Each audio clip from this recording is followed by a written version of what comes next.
내 안에 담긴 생명과 죽음. 생명이 담기지 않은 사람, 생명이 담겨 있지 않는 사람.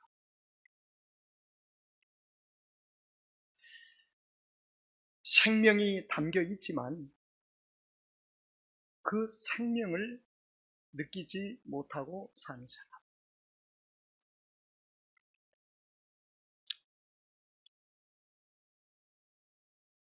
우리는 과거에 생명이 없었습니다. 그런데 어느 날 우리에게 생명이 들어왔어요. 그래서 그때부터 우리는 생명을 담고 사는 것입니다. 그래서 내 안에 담긴 이 생명은 예수님을 가리킵니다. 예수 생명. 그리고 이 죽음은 육체를 가리킵니다. 그래서 바울 선생님은 예수님을 구주로 영접한 후에 이 땅의 모든 생애를 마치는 그 기간을 세상이라고 하는 표현을 씁니다. 세상 속에, 또 광야라고 표현을 합니다. 그러나 내 안에는 두 가지 법이 있다고 합니다. 하나는 성령의 법이 있고 하나는 육체의 법이 있다는 것입니다. 그래서 이 두 법을 가지고 두 사이에서 내가 살아가는 존재임을 얘기합니다. 자, 우리 안에 생명이 있지만 여전히 우리 안에는 죄성이 있습니다. 죄성. 이 죄는 죽음을 가리킵니다. 그래서 성도의 안에도 생명이 있지만 죽음의 그림자가 있어요. 죽음의 그림자. 이스라엘은 430년 동안 이스라엘 속에는 죽음이 담겨져 있었습니다. 그래서 죽음이 담겨져 있었기 때문에 이스라엘의 반응은 죽음에 대한 반응을 하며 표현하며 살았던 거예요. 아이고 힘들다, 죽겠다, 못 살겠다. 그 죽음이 던지고 있는 죽음에 대한 실체를 표현하는 것입니다. 그래서 이스라엘은 430년 동안 죽음이 담겨 있었는데 어느 날 생명이 찾아온 것입니다. 그래서 이스라엘 백성은 얼떨결에 생명을 담았습니다. 이걸 가리켜서 하나님의 은혜라고 표현합니다. 우리가 생명을 담게 된 것은 우리의 계획과 우리의 의도대로 담는 것이 아니라 어느 날 하나님께서 우리에게 특별한 은총을 베풀어 주심으로 우리에게 생명을 선물로 주신 것입니다. 그래서 이스라엘 백성들은 표현을 좀 이렇게 쉽게 하기 위해서 얼떨결에 생명을 담습니다.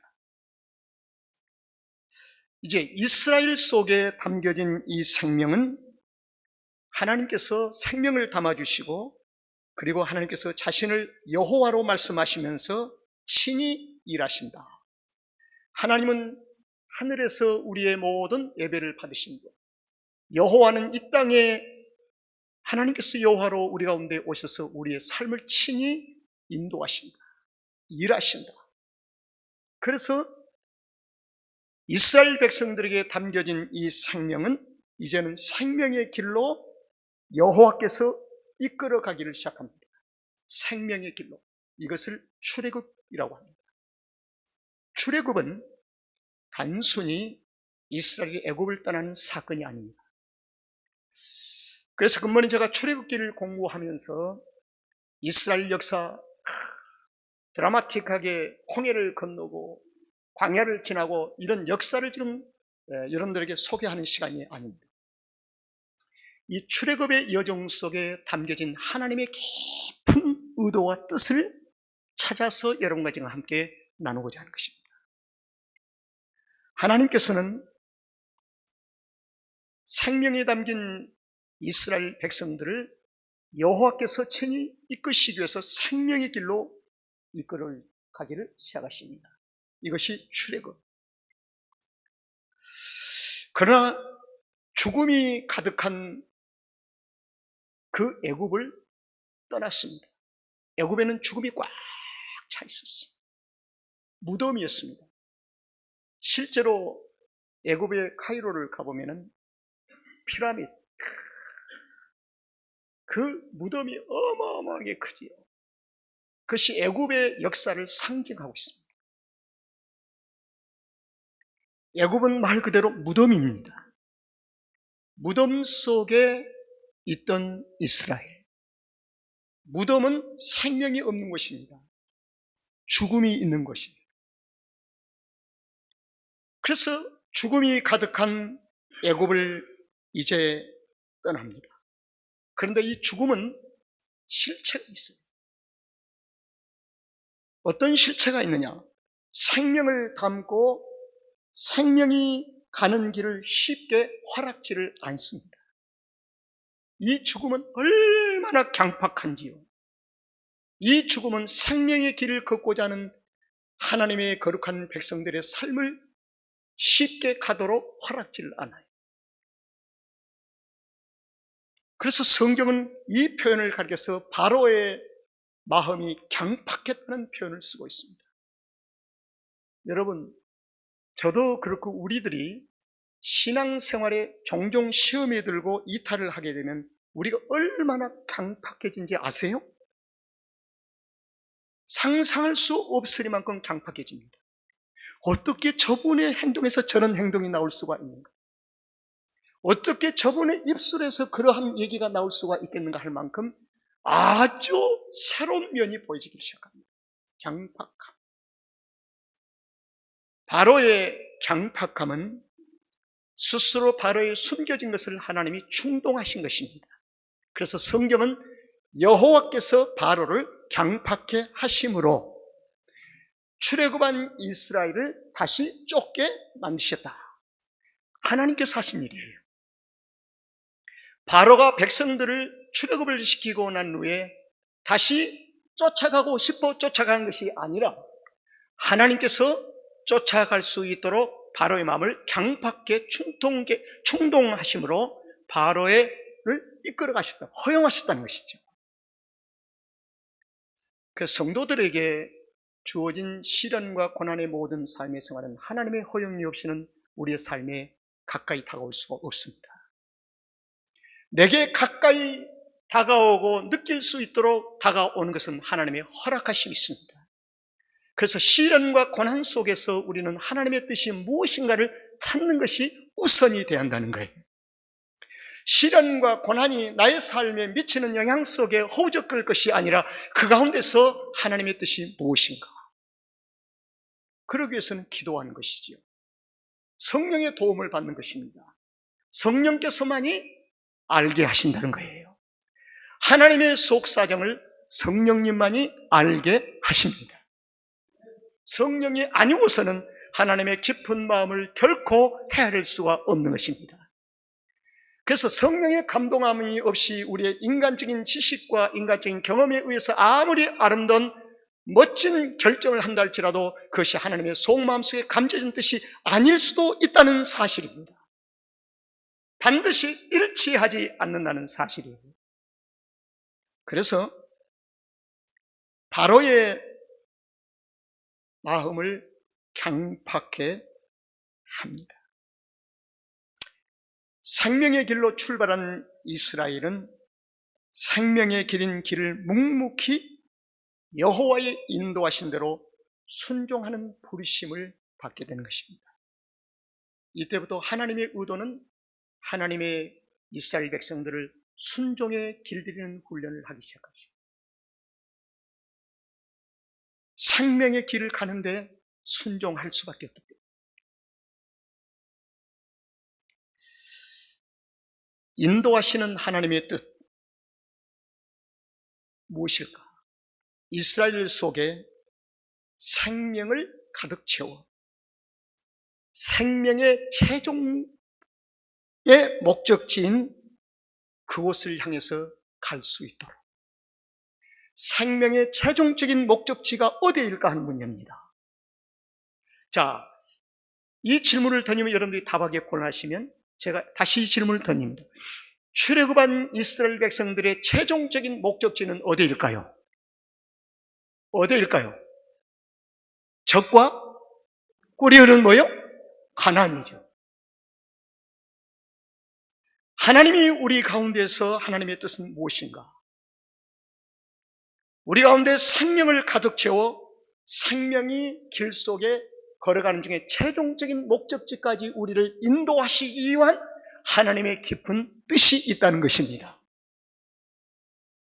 그러기에 사도 바울은 자신의 삶 속에 주님을 만나기 이전엔 한 법 하나만 있었어요. 육체의 법만 있었어요. 그런데 주님을 다메섹 거리에서 만난 후에 주님을 영접하고 나니 두 개의 법이 삶 속에 세워지게 된 것입니다. 그때부터 갈등이 일어나는 거예요. 육체와 성령의 법이 내 안에서 자꾸 충돌하는 갈등이 일어나는 것입니다. 그래서 그리스도인들은 이 충돌, 성령의 법과 육체의 법이 내 안에서 충돌하는 이 삶의 생활이 지극히 성숙되어가는 자연스러운 단계입니다. 이 갈등이 없다면 두 가지입니다. 육체에 완전히 정복되어 살든지 아니면 완전히 예수님처럼 완전해지든지, 그러나 우리는 예수님처럼 결코 이 땅에서는 완전히 될 수가 없습니다. 그러면 육체의 법이 우리 안에 있는 거예요. 끊임없는 갈등 속에서 우리가 살아가는데 우리는 날마다 육체의 법을 선택한 것이 아니라 어디의 법을요? 성령의 법을 선택하며 살아야 하는 것입니다. 성령.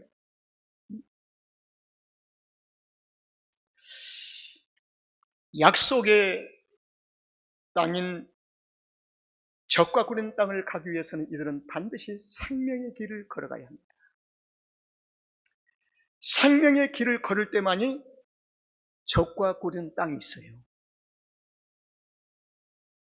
죽음의 길을 걸으면 영원히 적과 구린 땅을 만날 수가 없습니다. 그래서 그리스도인들은 어떤 상황 속에도 생명의 길을 벗어나는 모험을 해서는 안 됩니다. 예수 믿다가 적당하게 어느 날 예수를 믿자라고 포기를 하고 떠나버리면 큰일 납니다. 예수 잘 믿어봐도 내 삶 속에 나타나는 영적인 반응이 그렇게 적과 꿀이 내 손에 잡히지 않기 때문에 잠시 내가 육체로 떠났다가 돌아오겠어. 큰일 납니다. 큰일 나요. 이것은 더 큰 어려움을 겪는 결과를 초래하게 되는 것입니다. 송충이가 솔잎을 먹듯이, 물고기가 물속에 살아야듯이, 그리스도인은 생명이 있는 자는 어떤 환경 속에도 예수 그리스도 안에서 살아야 합니다.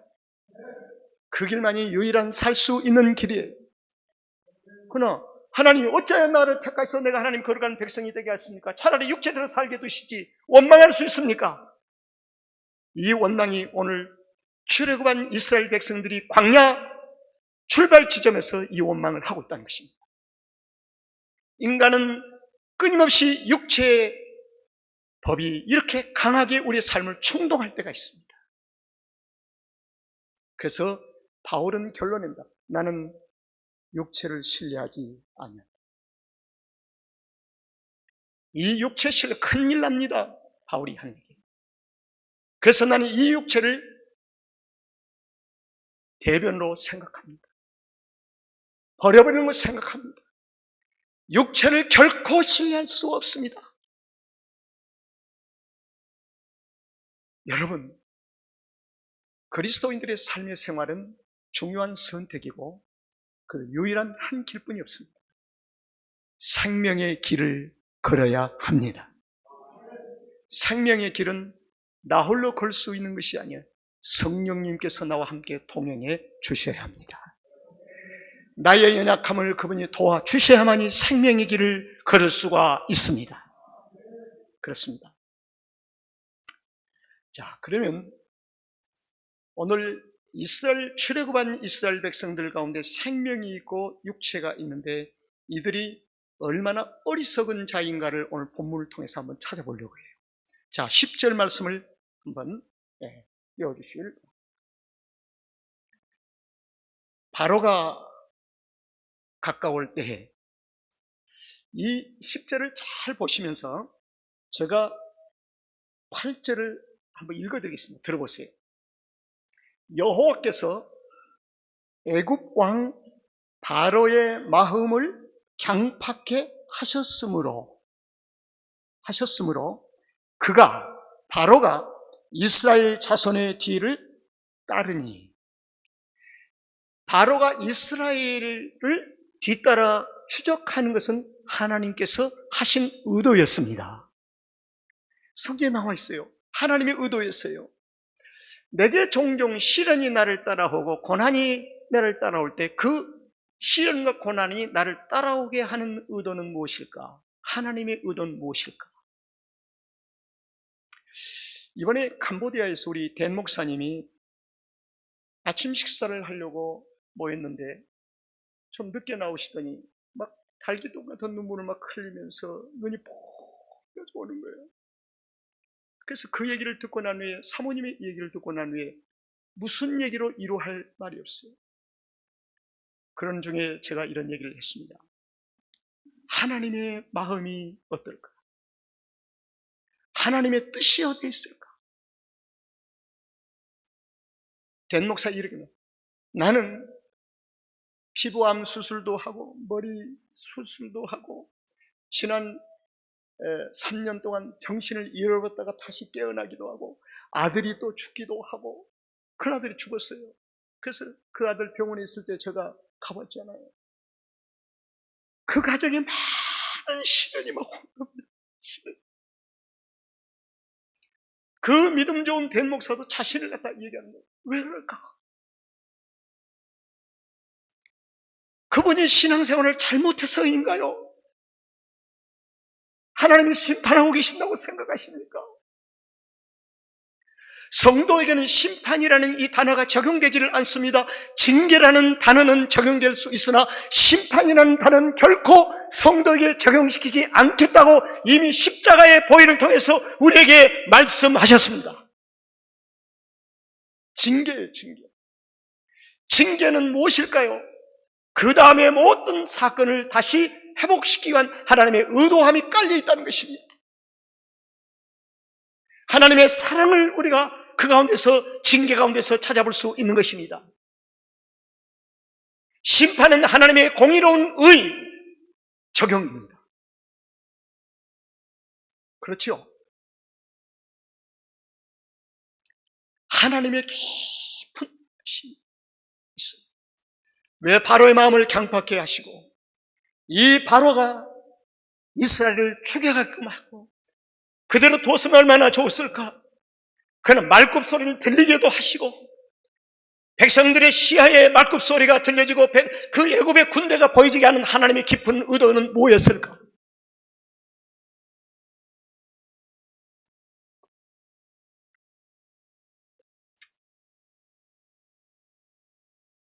생명의 길을 가는 것은 결코 쉬운 길이 아닙니다. 그래서 바울 선생님은 생명의 길을 걷는 성도들이여 정신 바짝 차려라. 근신하고 깨어있어라. 진리의 허리띠를 조아매라. 대충 살지 말라 그 말입니다. 왜 그랬을까요? 생명의 길이 그렇게 장구치며 배두들며 갈 수 있는 길이 아니라는 것입니다.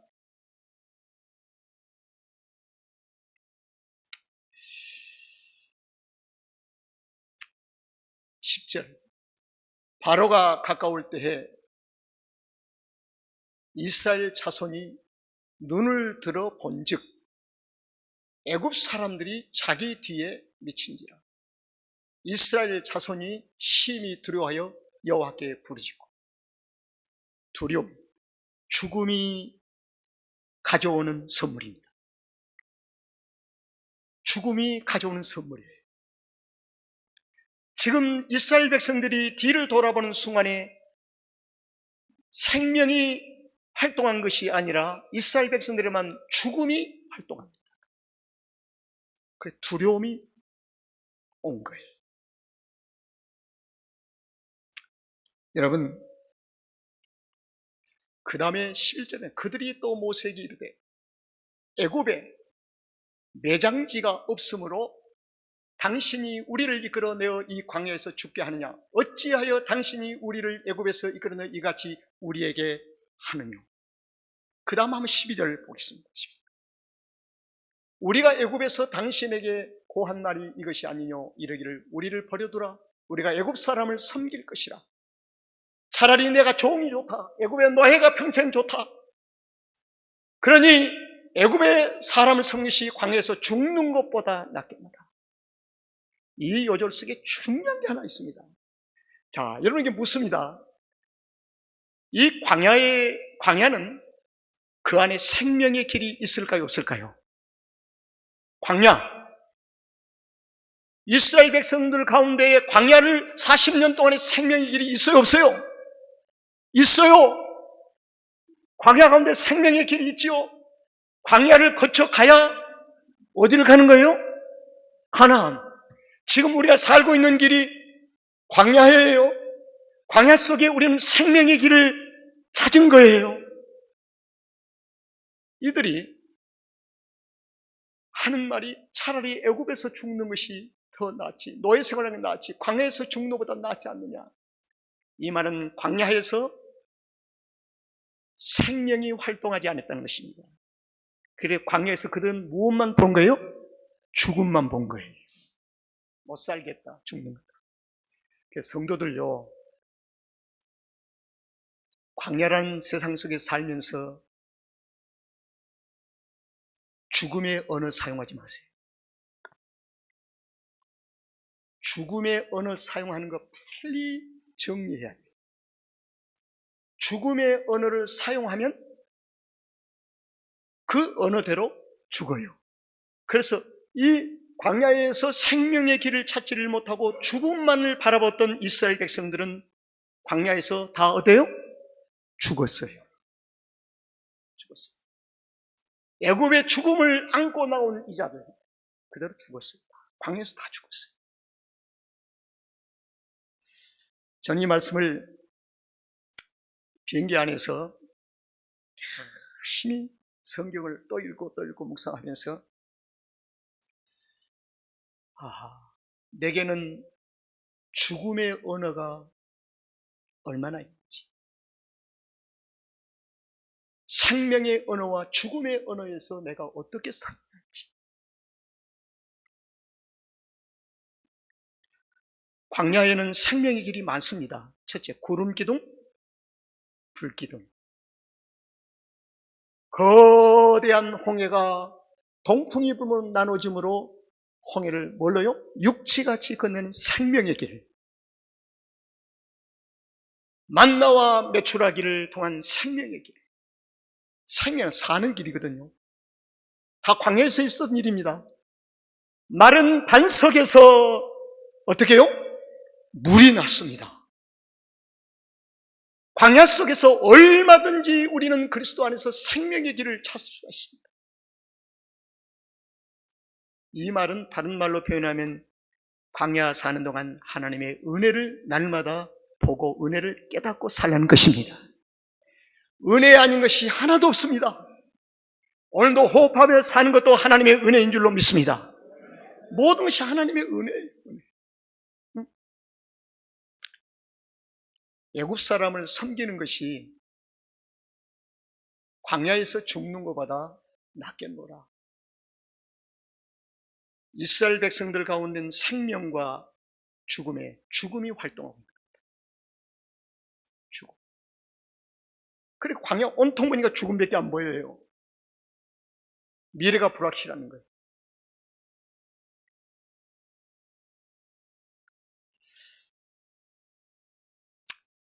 저는 이번에 캄보디아에 15명의 학생들에게 장학금을 각 교회에 전달해 주면서 그들을 깨어나 주면서 어떤 생각을 가졌느냐. 이들 안에 있는 생명이 더 풍성해졌어요. 예수의 생명이 풍성해져서 캄보디아를 생명을 나눠줄 수 있는 하나님의 사람들이 됐으면 좋겠다. 단순히 대학을 졸업하고 이들이 캄보디아로 말하면 1% 범위에 들어간 하이클래스로 진입하는 유일한 통로로 활용하지 말고 생명을 나눠주는. 캄보디아는 지금 대학을 졸업하게 되면요 1% 상위 그룹 속에 들어간답니다. 대학 가기가 그렇게 어려워요. 그 아이들에게 지금 장학금을 우리 마이키즈 월드에서 지금 주고 있는 거예요.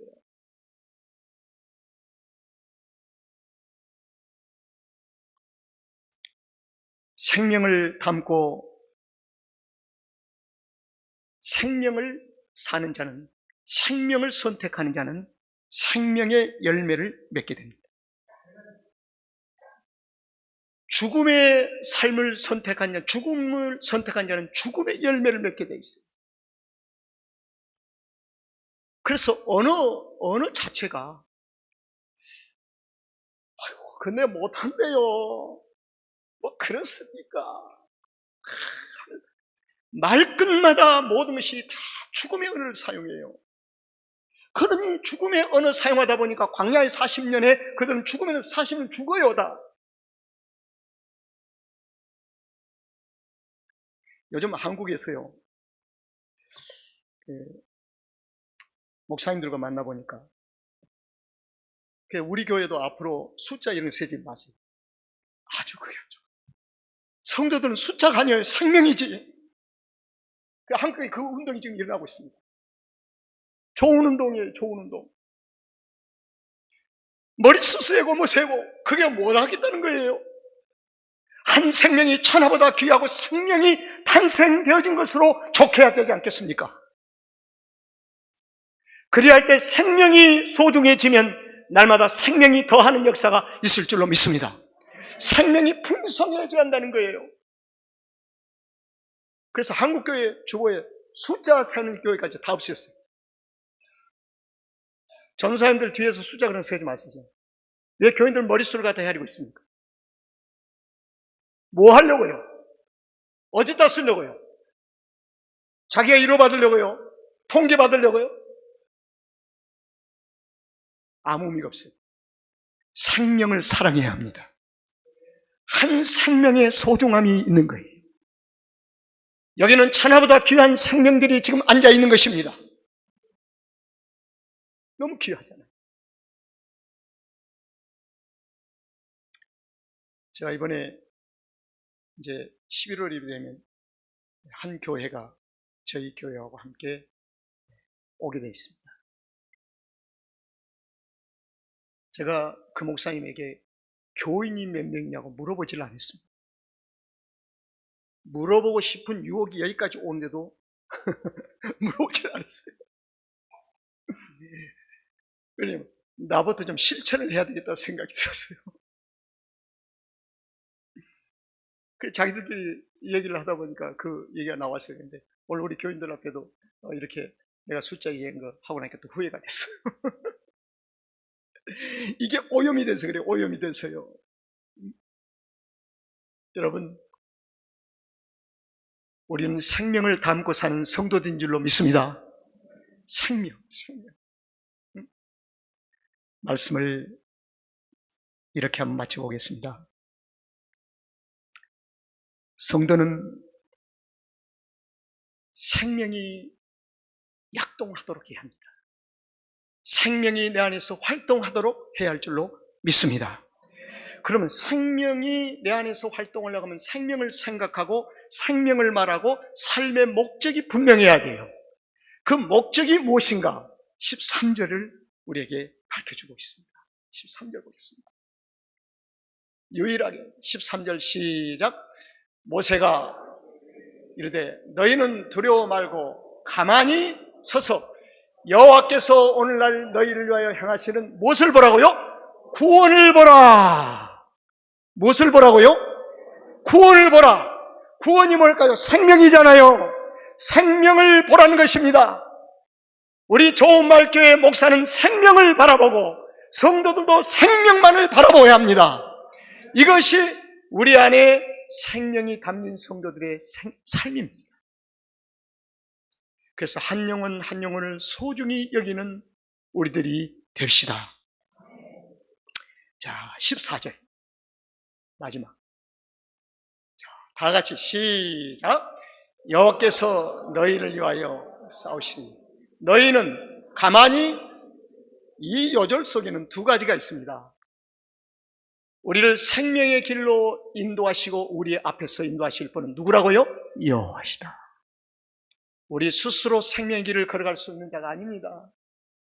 성령 하나님이 우리의 길을 예비하시고 우리를 인도하실 줄로 믿습니다. 두 번째, 너희는 가만히 있을지니라. 이 말은 아무 활동하지 마, 가만히 움츠리고 있으라는 말이 아닙니다. 이것은 순종하라 그 말입니다. 순종하라. 내가 너희의 삶을 인도하리라. 내가 너희 앞서 싸우리라. 여호와께서 싸워주시겠다는 것입니다. 이번에 우리 집사람이 따뜻한 물을 커피숍에서 가져오다가 어떻게 그 따뜻한 물을 그냥 아주 뜨거운 물인데 이걸 쏟아버렸어요. 그래요. 뭐 이거 보니까 볼거더라고요. 그 내게 보여준대. 괜찮아 그런데 그래도 아들이 오더니 아빠 이건 여상게 아니야. 그런데 병원을 데렸어요. 보니까 그냥 화상 몇 도가 된 거예요. 그 순간에 어떤 생각이 들었느냐. 야, 이거 캄보디아를 선교를 가려고 하는데 이 사탄 마귀가 이 강하게 역사하는구나. 그래도 속으로 물집이 생겨도 내가 끌고 가야지. 그 생각을 했습니다. 이겨야지 했어요. 그래가지고 뭐 치료받는 것도 중요하지만 난 끌고 갈 생각밖에 없는 거예요. 그러니까 우리 집사람이 좀 섭섭하겠지만 치료받는데 내가 같이 그냥 막 아유 어떻게 이런 말 해본 적이 없어요. 그리고 여기 뭐 붕대 감고 망차고 하는데 내가 한 번도 도와주지 않았습니다. 왜냐면 이거 더 약해질까 봐. 그래서 자기가 혼자 끙끙하면서 시험도 많이 들었을 거예요. 왜 남편이 안 했잖아. 그러나 왜? 캄보디아로 함께 가기 위함이었습니다. 우리 아들이 지나갈 말로 아빠 엄마는 캄보디아 가지 말고 쉬어야 되겠어. 그 말에 내가 충격을 받았어요. 가야 한다.